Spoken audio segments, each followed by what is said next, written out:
Bom, então a minha conversa, esse bate-papo, vai ser uma visão panorâmica sobre a Lei 13.606 e a Portaria 33 de 2018. Essa portaria, então, ela começou a produzir efeitos a partir de outubro, e ela não vai ter impacto apenas naqueles que trabalham com a execução fiscal, mas qualquer juiz que trabalhe com vara civil, porque certamente as questões vão ser levadas ao judiciário. Tem várias questões ali que, por uma ótica, podem ser consideradas sanções políticas, por outra ótica, podem ser consideradas restrições legítimas à livre iniciativa, e, portanto, essas questões vão chegar até o judiciário, seja a execução fiscal, seja vara civil, seja vara única para quem está nas cidades menores. Então, vamos procurar ganhar tempos aqui para que a gente possa ter essa visão abrangente. E começamos, com licença, para mexer, então, aqui, né? Isso. Começamos com uma definição. Eu não vou colocar números, você já deve estar, né, um pouco cansados com os números, porque nós, do direito, não temos essa aproximação com gráficos, tabelas, que são muito importantes para sintetizar a informação, mas que não fazem parte ainda do nosso dia a dia. Cada vez farão mais parte do nosso dia a dia com a inteligência artificial. Mas, então, a definição, né, do executivo fiscal é que é uma espécie do gênero execução por quantia certa, que está lá no CPC. E por que essa divisão? Porque se entendeu, em um dado momento dos anos 70, que a dívida da fazenda pública deveria ter uma cobrança mais rápida, mais eficiente do que qualquer crédito privado, com exceção tão só dos créditos trabalhistas que têm natureza alimentar. Então se fez, né, um rito especial para a execução fiscal, que veio a tomar a forma da nossa Lei 6830/80, mas ele foi gestado nos anos 70 ainda, e foi gestado no Ministério da Fazenda. O anteprojeto veio de lá, foi uma comissão que acabou entregando, e o Congresso Nacional votou. Muito bem. Agora, é claro que praticamente 40 anos se passaram, e houve mudanças importantes nas empresas, principalmente no que tange a verticalização, a horizontalização e a adoção de arquiteturas societárias muito peculiares, às vezes. E tudo isso torna muito mais difícil a operatividade da execução fiscal. Nos anos 80, 81, 82, era muito comum uma empresa com sócios, pessoas físicas, com uma casa na praia para a gente penhorar. Mas hoje em dia não é essa a realidade. Então é preciso verificar como é que o crédito tributário pode ser cobrado com eficiência num cenário muito globalizado e muito cambiante. Essa é a grande questão. Hoje nós estamos na seara dos grupos econômicos, seja grupos econômicos de direito, que é a minoria, mas grupos de fato, tanto informais quanto formalizados. E isso é uma realidade que nós, operadores de direito, não podemos afastar. Veja, eu acho que dos 100 grandes devedores, quase 90% compõem grupos societários da Fazenda Nacional, como um todo, créditos previdenciários e não previdenciários. Por outro lado, quando a gente costuma dar aula para graduação, a gente diz que a Fazenda Nacional tem a prerrogativa de constituir unilateralmente seu crédito. Não mais, porque grande parte dos créditos são declarados. Só que muitas vezes são declarados e não pagos. Inadimplência contumaz. São declarados por uma maneira, não é uma preparação para uma fraude, fraudes estruturadas. Então, não existe mais essa ideia, né, de que a Fazenda constitui unilateralmente o seu crédito. Em caso de lançamento, sim, mas nesse caso há o amplo percurso, o amplo iter do CARF, do de julgamento, e tudo isso acaba também trazendo uma certa demora até o ajuizamento. Para compor essa parte, então, do painel, eu procurei trazer a visão dos advogados dos contribuintes, e aqui tem um livro do Dr. Ederson, Manual da Execução Fiscal, que está indo agora para a terceira edição. Qual é que cor é a capa? Olha. Não é vermelho, eu acho, né, nesses novos tempos. Aqui nós temos, não é, uma visão da Fazenda Nacional, coordenador o Dr. João Aurino de Melo Filho, um livro interessante para quem trabalha com execução fiscal. E aqui nós temos a visão da magistratura, na pessoa do Dr. Renato Beixo, que é juiz de São Paulo há mais de 20 anos de execução fiscal. Se não me engano, é o segundo juiz de execução fiscal mais antigo do Brasil, só perde para o Dr. Paulo Conrado. E ele traz questões interessantes, ele é professor da USP, traz questões interessantes, uma verdadeira análise crítica da execução fiscal. Então, eu procurei, já sabia o conteúdo desses livros, procurei estudar alguma coisa para poder compor essa parte do painel. Então, o que nós temos que frisar aqui? Em primeiro lugar, nunca precisamos deixar de ter em mente o objetivo estratégico da execução fiscal, que, muito mais do que o objeto imediato de recuperar o crédito que não foi adimplido ao final da cobrança amigável, também procura efetivar a isonomia tributária, conforme vimos no início da nossa apresentação aqui, e visa também proibir a concorrência desleal. Isso é muito importante num ambiente de livre iniciativa, como o que estamos adentrando. A ideia, pelo menos a promessa, é que haja, não é, o fim do tal de capitalismo de compadrio, que haja efetivamente competição entre as empresas, porque a competição entre as empresas vai trazer bens e serviços mais vantajosos para os destinatários, para a comunidade de consumidores.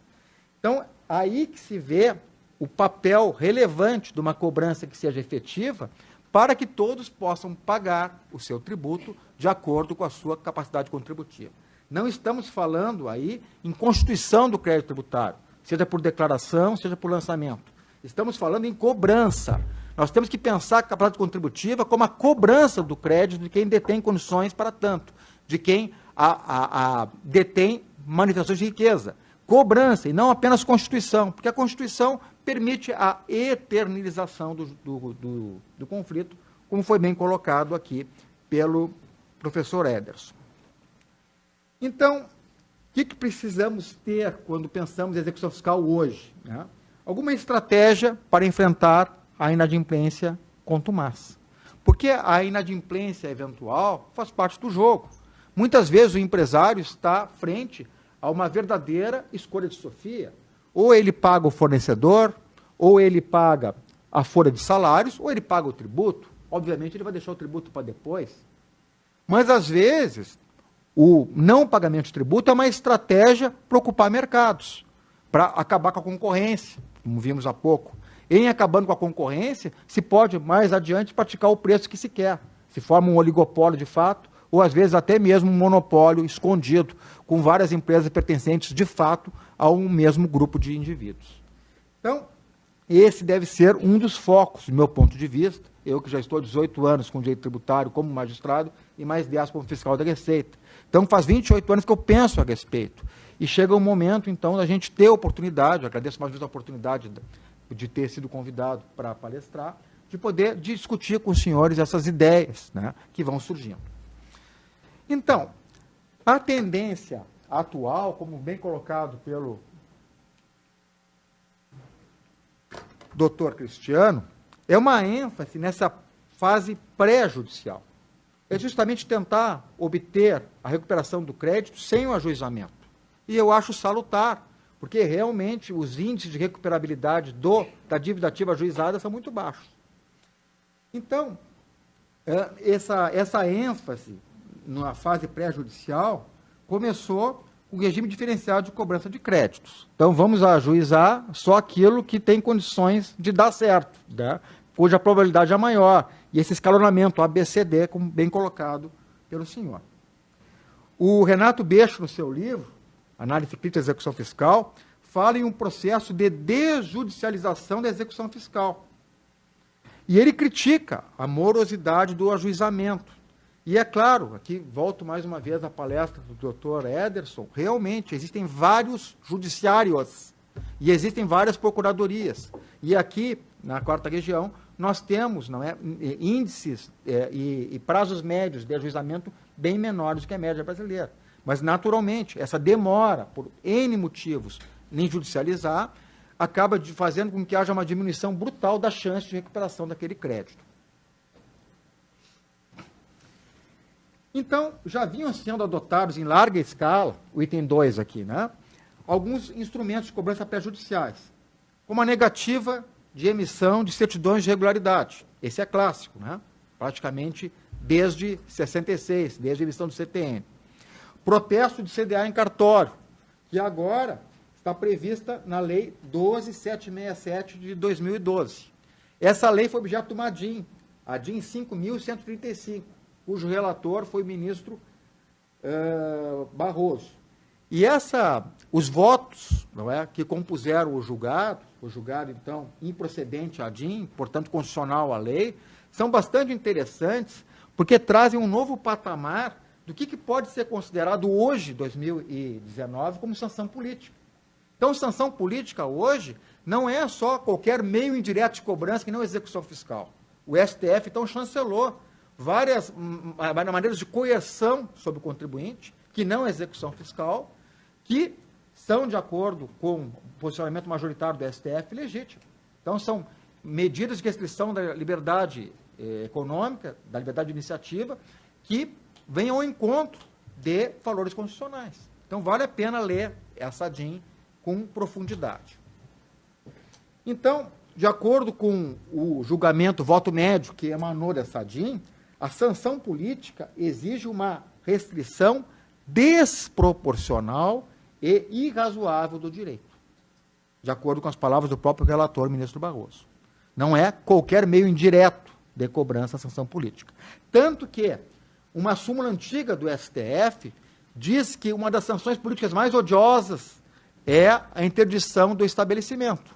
E, no entanto, no julgado do próprio STF, se entendeu por bem cancelar o registro especial de uma fumageira que tinha uma dívida acumulada de mais de 2 bilhões de reais. Ou seja, fazia da inadimplência um modelo de negócios. Então, veja como tudo está se relativizando e é preciso olhar sempre o caso concreto.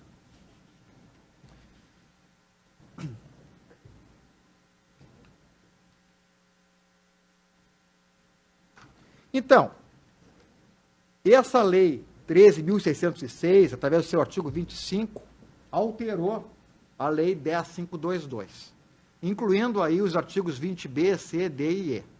O artigo 20b diz o seguinte, que uma vez inscrito o crédito em dívida ativa da União, o devedor será notificado para efetuar o pagamento do valor atualizado. Então, antigamente se dizia nas aulas, né, não existe direito adquirido à notificação. Fica-se sabendo quando foi inscrito em dívida ativa com a remessa do grande arquivo da âmbito da Receita Federal para o âmbito da PGFN. Não mais. Agora existe, sim, o direito de ser notificado, porque a lei trouxe essa prerrogativa. Então, eu fico pensando, não é, como que vai ser feito o controle interno da Procuradoria Federal Nacional para que possibilite a intimação desses contribuintes quando houver a inscrição. Muito bem. No momento em que, como bem colocado pelo doutor Cristiano, não for pago, não for parcelado e não for indicado bens para garantir esse crédito inscrito, junto à administração tributária, poderá ainda haver a revisão da dívida inscrita. Isso é algo salutar, porque, em tese, doutora Simone, né, vai reduzir o número de exceções para executividade. Então, vai se poder, então, discutir junto à administração. Não, na verdade, eu me enganei aqui, o código de arrecadação foi 6809, mas, na verdade, era 6509. São questões que aparecem toda a vida no dia a dia de uma vara de execução fiscal. Então, isso é interessante. Agora, no momento que não for pago o débito, não parcelado, não indicado bens e nem tenha sido protocolado um pedido de revisão, a Fazenda Pública poderá comunicar a inscrição da dívida aos órgãos restritivos de crédito, que já vinha sendo feito, e aqui está a novidade, averbar, inclusive por meio eletrônico, a CDA nos órgãos de registro de bens e direitos. Eu até coloquei aqui em negrito, tornando-os indisponíveis. E aqui nós temos uma questão, não é, que causa alguma espécie, que nós temos que discutir num fórum como esse. E para isso temos a dinâmica Phillips 66, que será feita depois do intervalo. Nós, como operadores de direito, podemos discutir isso em tese, para verificar até que ponto essa inovação da averbação pré-executória ataca ou não a reserva de jurisdição. Então, o que nós tínhamos até o presente momento? Nós tínhamos o arrolamento de bens da Lei 64, do artigo 64 da Lei 9.532. Então, não sei se o Gustavo está ali ainda, está ali, né? Então, o Gustavo é auditor da Receita Federal, sabe bem disso. Quando nós vamos, quando o fiscal vai examinar a contabilidade de uma empresa com um mandado de procedimento fiscal, caso o valor que ele vai lançar seja superior a 30% do patrimônio conhecido da empresa e, ao mesmo tempo, seja superior a 2 milhões de reais, ainda é 2 milhões de reais ou aumentou esse valor? 2 milhões de reais. Então, o que tem que se fazer? Tem que se fazer um arrolamento desses bens para que se acompanhe a evolução ou a involução patrimonial da empresa, forte no velho princípio da patrimonialidade. No momento em que a empresa vende este bem sem comunicar ao fisco, porque esse arrolamento cria o dever de informar, um dever instrumental. No momento que há a venda de um ativo relevante sem informação ao fisco, o que nós teremos aí? A possibilidade de se entrar com uma cautelar fiscal e, obtendo a liminar, aí sim haverá indisponibilidade. Então, aqui a lei nova, ao permitir uma indisponibilidade pré-judicial. Então, nós precisamos conversar, até que ponto que isso pode ser compatível com o devido processo legal, porque a nossa Constituição diz, não é, que ninguém será privado de seus bens sem o devido processo legal. E o devido processo legal pressupõe, de certa maneira, a presença de um sujeito desinteressado, equidistante dos interesses das partes, que possa sopesar, então, esse conflito de interesses qualificado como uma pretensão insatisfeita, porque nós estamos no âmbito do processo de execução já. Então, ainda que o artigo 30 da portaria preveja o prazo de 30 dias para o incremento da execução fiscal depois da averbação pré-executória, e ainda que se diga, com todas as letras da portaria, que se procura com isso coibir a fraude de execução, na verdade, é uma inovação que é preciso ser discutido. Há um direito do contribuinte de ver um sujeito não interessado, equidistante, conduzindo esse processo de indisponibilidade, conduzindo essa pré-penhora, porque a indisponibilidade é uma pré-penhora. Então, é uma questão a ser debatida aí nos grupos, e, se eu não me engano, o coordenador desse grupo é um procurador. Então, boa sorte. Outras questões que nós temos que ver aqui, e eu já vou pedir licença para imagens, que vou utilizar a prerrogativa de coordenador científico, vou falar 5 minutos a mais, se vocês não se importarem, aproveitando que todo mundo foi muito econômico aí. Então, ajuizamento seletivo. Então, o artigo 20C, então estávamos vendo o artigo 20B, agora vamos ver o artigo 20C. O artigo 20C diz o seguinte, o artigo 20C da Lei 13.606. A Procuradoria da Fazenda poderá condicionar o ajuizamento de execuções fiscais à verificação de indícios de bens, direitos ou atividade econômica dos devedores ou corresponsáveis, desde que úteis à satisfação integral ou parcial dos débitos a serem executados. Doutor Degani, o senhor me desculpe, mas eu vou ser o cara do EPA aqui, Então, o doutor Cristiano foi o cara do OBA, eu vou ser o cara do EPA, porque é o nosso papel. Nós precisamos ter uma discussão que realmente não seja um desfilar de consenso, que a gente possa efetivamente fazer progredir a ciência do direito. Então, o que nós temos aqui? Nós temos o ajuizamento seletivo, que é muito interessante. Mais além, a portaria 33 coloca lá, no artigo 33, que o ajuizamento das execuções fiscais para a cobrança de débitos inscritos em dívida ativa fica condicionada. Então, há uma condição para ajuizar a execução. Eu ajuizo a execução se houver indícios de bens. E mais, os bens têm que ser economicamente úteis, não podem ser inexpressivos, não podem ser, por exemplo, impressoras matriciais, não podem ser computadores 486. Então, tem que ser bens potencialmente úteis. O artigo 2º fala o seguinte, parágrafo 2º. Agora, a dispensa de ajuizamento de que trata esse artigo não se aplica aos débitos. Ou seja, para esses débitos, tanto faz haver bens ou não haver bens que tem que ajuizar. Decorrente da aplicação da multa criminal. Aí nós temos outro bem jurídico, está correto. Dívida do FGTS, elevado o valor, se eu não me engano é R$1 milhão, não é, doutor Degani? Ainda, responsabilidade das pessoas de direito público ou ainda devedores em execução judicial com falência decretada. Qual é a dificuldade aqui? A dificuldade aqui, caros colegas, caros procuradores, caros auditores, é que vêm sendo ajuizados de forma sistemática créditos previdenciários. Há pouco tempo eu estava analisando na minha casa um processo, de manhã eu trabalho em casa e quase caí para trás, né? Quando eu verifiquei que era um valor de R$80 mil, um crédito previdenciário de 2018. Então, baixo valor, um crédito recente, não existia risco de prescrição, não havia a inserção em nenhum desses incisos do parágrafo 2º, e, no entanto, foi ajuizado. Aí, conversando com os amigos da Procuradoria, eu vi que está havendo uma dificuldade com o sistema Plenos, que trata das contribuições previdenciárias. Esse sistema parece que não conversa com os demais sistemas da PFN e nem com os sistemas da Receita Federal. Então, está sendo ajuizados estes créditos, e, na verdade, esses créditos estão sendo ajuizados sem nenhum acompanhamento de bens. Então, me parece, salvo melhor juízo, com a devida vênia, que aqui nós estamos aumentando de uma maneira artificial as taxas de congestionamento que são imputadas ao Poder Judiciário. Porque se há uma decisão da cúpula da Procuradoria Nacional e só ajuizar aquilo que pode dar certo, então, como é que estou recebendo, e meus colegas estão recebendo também, tantas execuções fiscais de créditos recentes, de pequeno valor, sem nenhuma indicação de bens? A gente sabe que isso vai acabar no artigo 40. A gente sabe que isso vai passar 6 anos até ser prescrito. Então, claro, não é? Aí nós temos várias questões.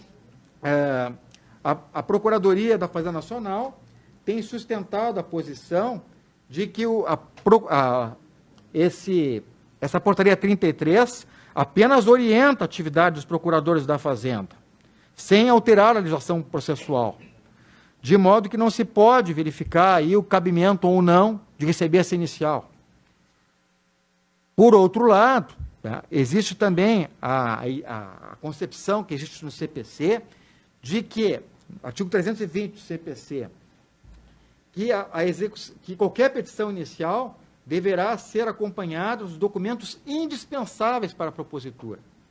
Então, nós temos um regulamento da petição inicial específico na Lei 6830/80, que está no artigo 6º. Mas o artigo 320 se aplica também à execução fiscal quando há uma condição de procedibilidade interna, que é trazida de uma maneira cogente para toda a Procuradoria.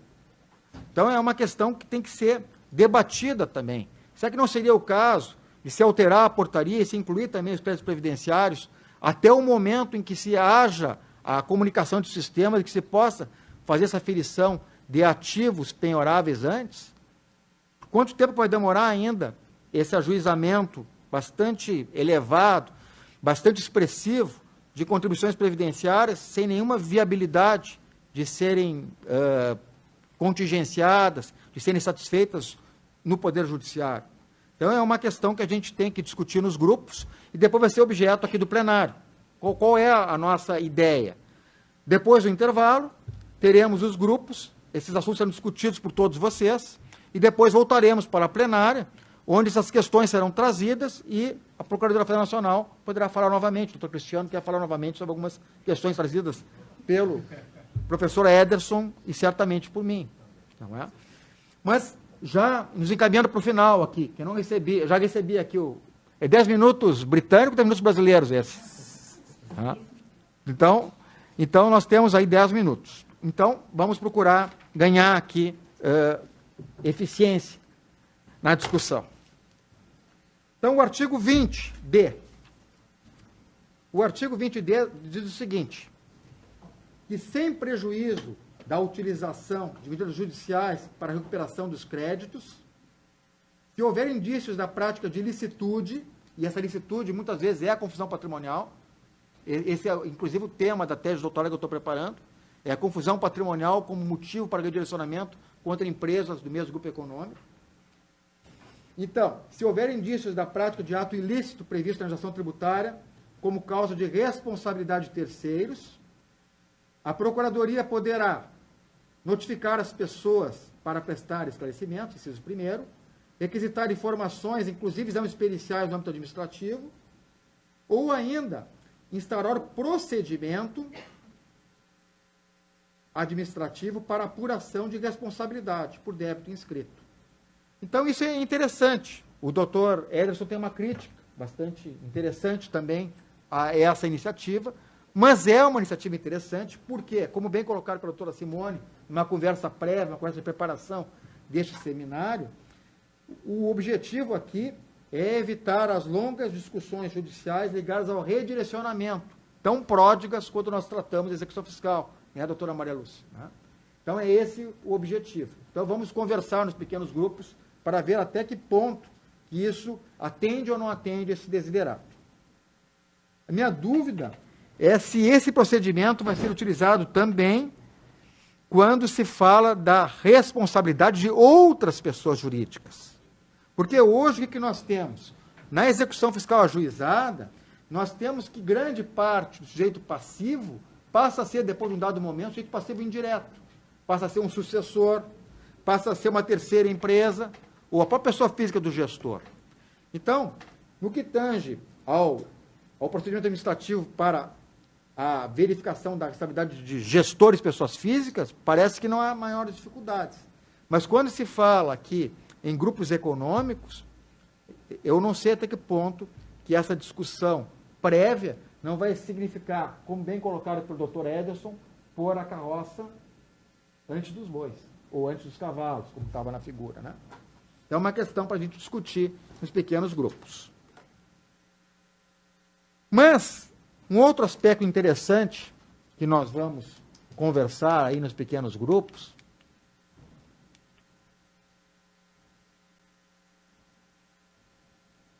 estou totalmente perdido aqui com esse negócio. Aqui. É justamente a mudança de paradigma. Porque o que nós temos? Nós tínhamos, antes, um privilégio para o método de subrogação. Então, se substituía ao contribuinte e se tomava bens dele para que, com esses bens, se pudesse pagar a Fazenda Nacional.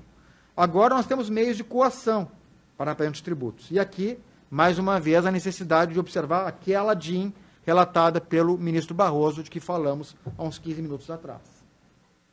Então, esse parágrafo 7º da portaria, aliás, artigo 7º, os seus vários incisos, traz aí, se eu não me engano, mais de 15 incisos, trazendo providências e medidas prévias que vão ser realizadas pela PFN antes do ajuizamento. Alguns são bem usuais já.